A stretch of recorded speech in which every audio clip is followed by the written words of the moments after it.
Every Muslim should perform the Hajj at least once in their lifetime.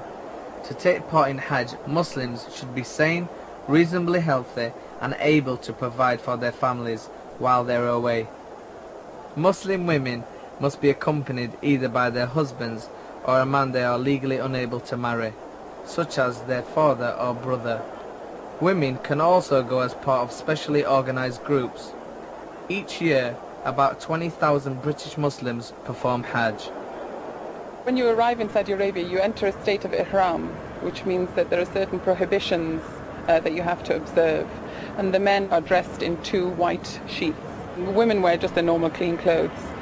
And then you proceed to Mecca, where you make circumambulation of the holy house of God, the Kaaba. After staying in Mecca for a few days, then you travel out to the valley of Mina.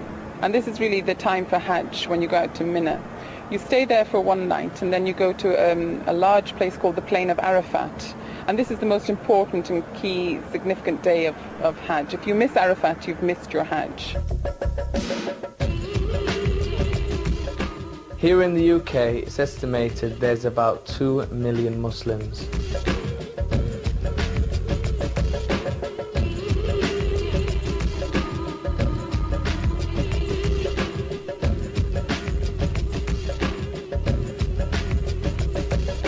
When I heard the word Muslim in Islam, I think of the Far East and Asia and what's been on the news recently. Don't know much about it at all. A section of my student population, I suppose. It's estimated there are 1.2 billion Muslims around the world.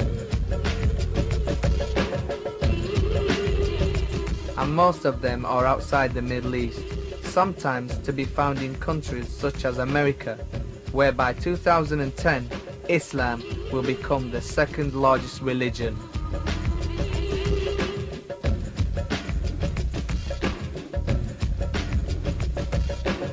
The sects that came into Islam came as a result of political disputes. After the death of the Prophet, there was a dispute amongst the Muslims who should succeed him.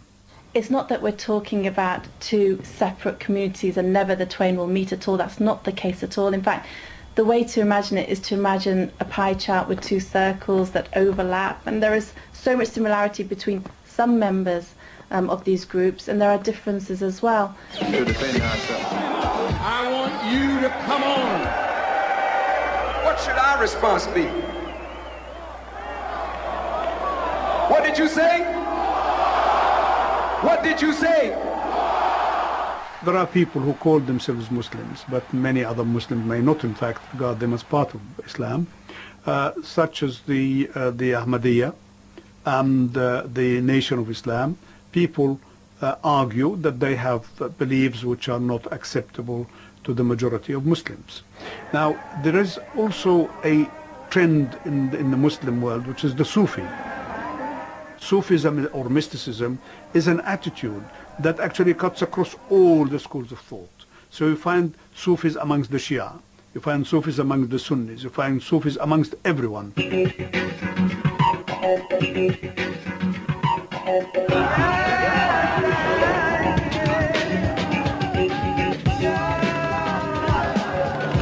The concept of jihad has come to be understood as holy war, but really it means striving to serve God.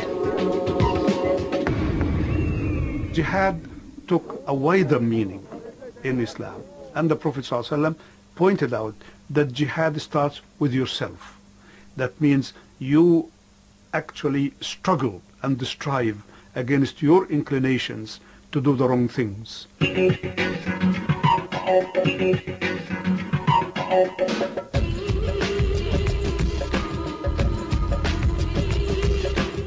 One of the biggest personal struggles required in Islam is a constant search for knowledge.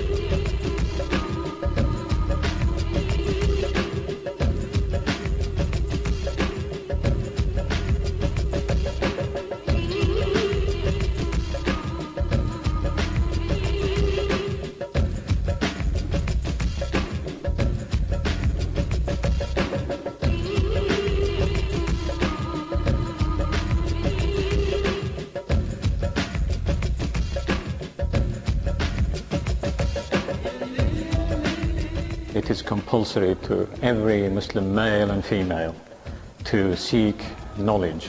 Every time you wear a spectacle, you must remember the man Al-Hasan ibn al-Haytham, the father of optics. Can you imagine the world without having the Arabic numerals that we use today? 1, 2, 3, 4, 5, 6. This is Arabic numerals.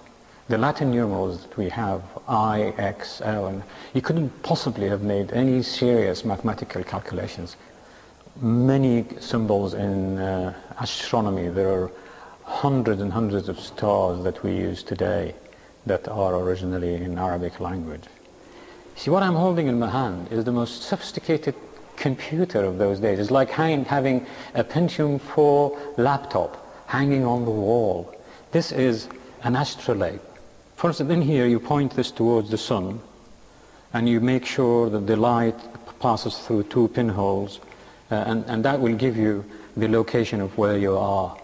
So it's like your GPS system today using satellites. Look at any book. The first 4 or 5 pages, they tell us about Pythagoras, Archimedes, Aristotle, Gallienus, and so on. And then there is a gap for about 1,000 years. We're told that 1,000 years was the Dark Ages. The world was living in complete darkness. Was Europe living in darkness? There is about 1,000 years missing, science history. And that is the history of Muslims.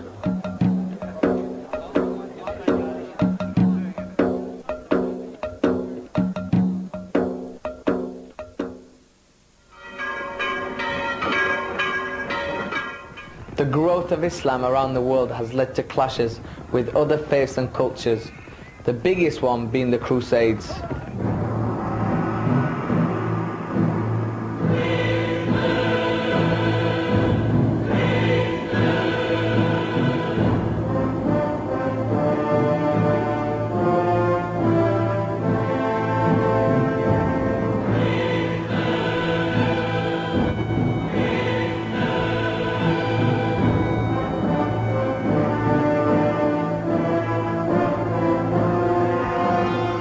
The Crusades were launched by people in Europe, by a particular Pope in Europe, with the aim of wresting the Jerusalem from the Muslims.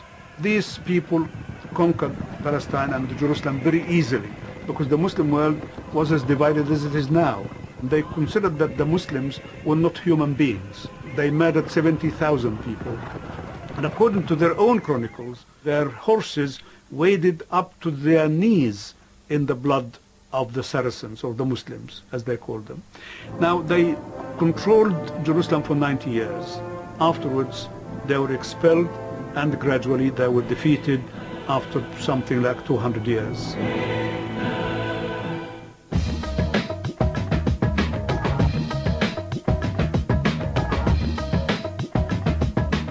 As widespread as the faith is, there's no longer a leader in the Islamic world.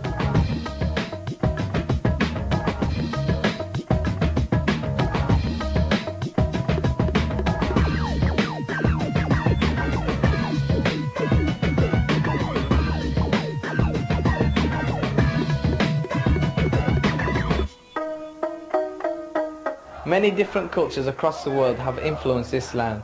So if you didn't know the difference between your ayatollahs and your imams, check this out.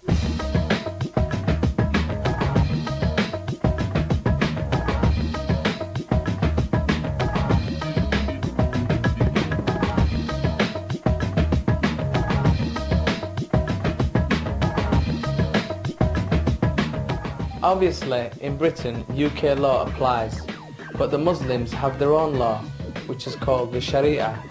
If you study Muslim law or the Sharia, you begin by the laws governing your acts of worship, your relationship with God. That has to be essential element of your study. And then the law of contract, the law of marriage and divorce, the law of the penal code, virtually every aspect of what you may call law is covered by the Sharia.